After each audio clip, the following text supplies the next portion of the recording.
Okay, grade 12. Today I'm going to be looking at the dividend payout policy. Now, this ratio is not really a ratio, but I do teach everyone it as a ratio on how to calculate the dividend payout policy. Now, previously we looked at dividends per share, DPS, and EPS, earnings per share. So if you want to calculate your dividend payout policy, you take your dividends per share, divide by your earnings per share times 100, and you get your answer in a percentage. Now, you want to see how much of your earnings you pay out in dividends. It's good when you do not pay out too much. You want to retain some of your earnings for the future. Now remember, I said to you, to calculate retained income, we took earnings per share minus dividends per share. Right. So that's why we want to retain money, so that we can expand our business. So it's not good when this is too high. Now, many times they want us to compare two companies and look at their dividend payout policy. And that's what we're going to be looking at today. I want to look at question 4 of June 2018 in your purple book. Now, let's have a look at question 4.1. Minky Limited and Sally Limited. Now, you have 100,000 to invest in a listed company. You have a choice of two companies in the same industry. When answering the questions below, compare the information given and quote the relevant financial indicators of both companies. So basically they're saying over here, we have to remember to compare our figures. Now, if you look at these over here, all of my ratios have been calculated for me. But now we have to decide which ratios to select to answer these questions.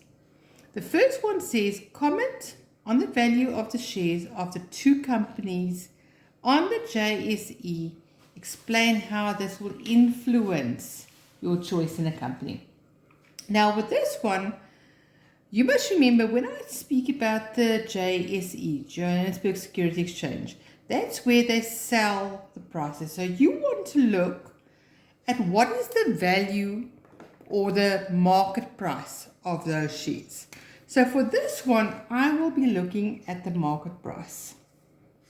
Now you can't just look at the two companies and say, okay, I'll take the cheaper of the two. That's not what it's about. You've got money to invest. You want to see which investment will give you a greater growth. In other words, which one is a better investment. Now you want to compare these two with figures over here. So you want to compare Minky with something over here. And remember, I spoke about your net asset value per share. Now that's how much your shares are worth. So these shares are worth 980 cents, but the market price is 880 cents. Over here, Sally Limited, these shares are worth 400 cents, but the market price is 550. So now you have to compare these and decide which one will be the best option for you. Is it better to pay a lower market price, but the shares are worth more? Or is it better to pay a higher market price, but the shares are less? All right, so first thing that they want to see, do we know which figures to compare? So I would start over here. Sorry, I'm on the wrong page over here. Let's go back to my previous page by comparing Minky and Sally. So I would say for Minky, the market value or the market price is 880 cents. Where for Minky, the net asset value is 980 cents per share. Sally Limit, the market price is 550 cents, where your net asset value is 400 cents. Remember, you are allowed to use this abbreviation over here. Now, for saying that, I'm going to allocate 4 marks over here. So, just for quoting the correct figures, 1, 2, 3, 4 out of 5. All right, they can make it worth a bit more marks, but now you have to decide on what you want to say, which one you choose. Now, you never choose both. Remember what I always say, choose one, and that's your answer. So we only choose one. All right, if we look at this now, I would say, let's say we choose Menke Limited. All right, what do we see about these shares? Why is it a bargain to buy these? Because maybe we can say these shares are undervalued. Let's just get rid of this thing over here, sorry.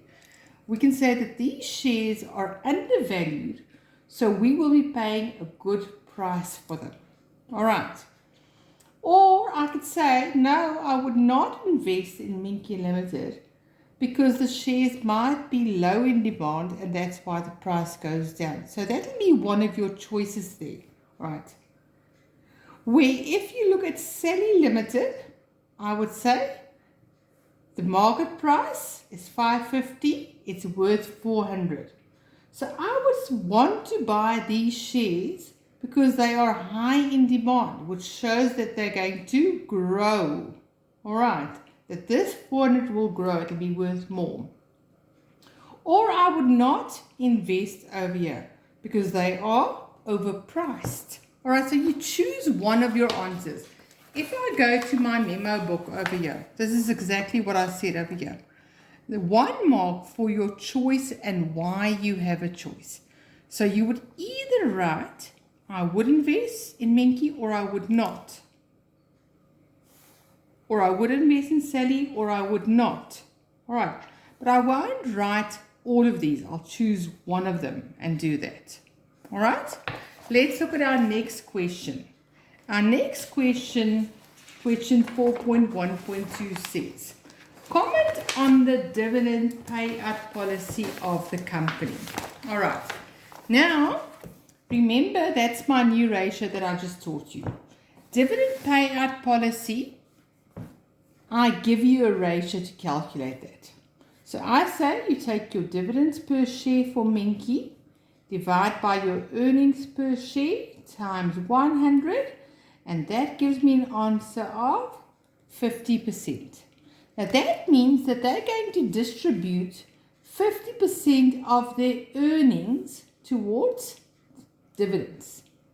Let's do the same calculation for Sally.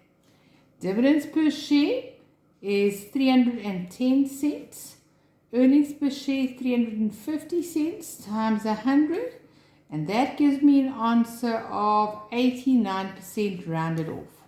Now that means of their earnings they are distributing 89%. All right. Now if you look at this, how much are Menke Limited retaining? 50%. How much is Sally Limited retaining? That only gives me 11% for retained income.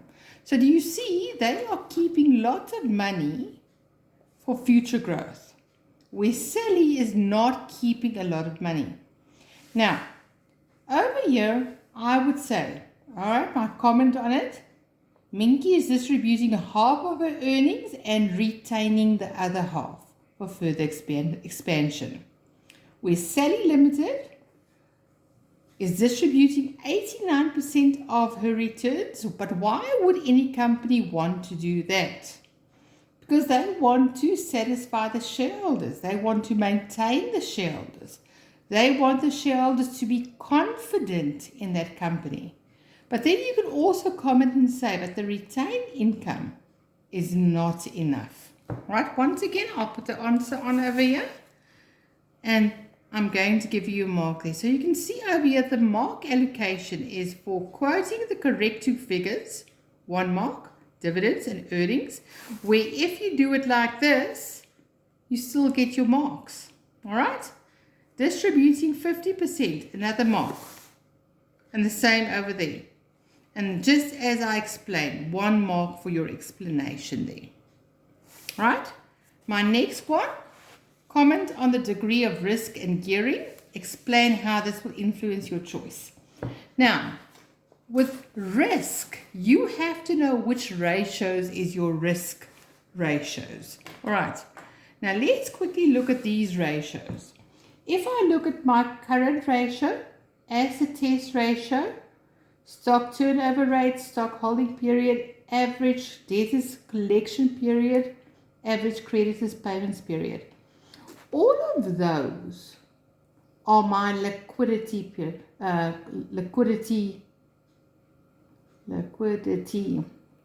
ratios. So if I want you to comment on the liquidity of our company, then you would quote these ratios over here. All right. Now, your debt equity ratio is a risk ratio. Your return on total capital employed is a risk ratio. Now, why? Debt has your long-term liability. ROTCE, return on total capital employed, includes loans. And that you are going to compare with your interest on loan. So these you have to go and study. These are your risk ratios. So remember, you have to know which ratios to look for. Right? So if I look at this again, debt equity ratio, return on total capital employed, and interest on loan. Those are my risk ratios. All right? So if I look at this now, let's have a look. What am I going to say? Let's quote our figures now. Remember, you get marks for it. It's worth 6 marks. So I'm going to start by saying debt equity ratio for Minky Limited is 2,8 to 1. What comment can I give on this? As soon as it is above 1 to 1, we know we have a high financial risk. All right? Where your return on total capital employed, ROTCE, all right, you're allowed to abbreviate like this, is 21.8%. It is higher than the interest on loan, my interest rate on loan of 13%. Now, remember, as soon as you earn more than what you pay, you are positively geared. And that's an insight mark. Because when you are positively geared, it means it's positive to have a loan. So even though you have a high financial risk, because you are positively geared, it's worth it. Because this borrowed capital is working for our company. We can earn more money than what we have to pay. All right, Sally Limited. Let's start with their debt equity ratio. Debt equity ratio for Sally Limited is 0,621. Now compare there. This tells me that they have a low financial risk.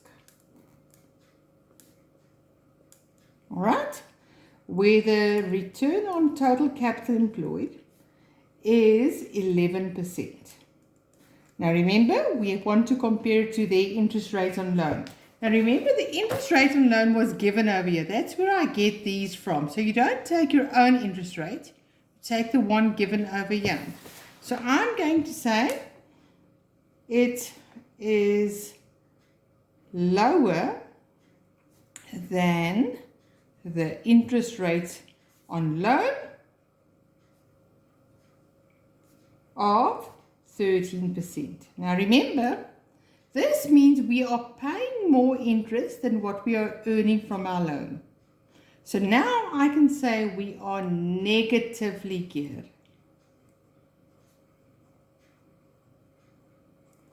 If we are negatively geared, it means pay off the loan as soon as possible.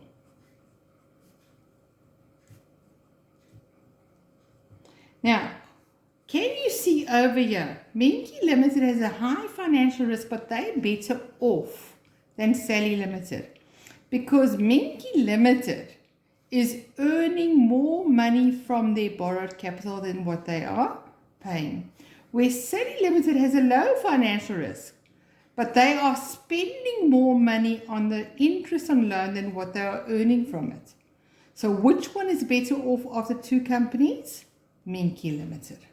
All right, guys, now that we've looked at this, I want you to complete the following for me. You can just open it up over here and I can show you. I want you to complete in this booklet, September 2018. All right, question 4. Now, question 4 consists of 2 questions. The first one is a bit of a revision on what does each one mean. All right. Then you have some notes to the financial statements, notes to the cash flow, but then we have ratios and we have questions over here. And I'm going to explain these in detail to you. All right. Then you go to question 4.3. This is very similar to the one that we just did, the payout policy. So for question 4, I want you to complete the whole question for Monday then.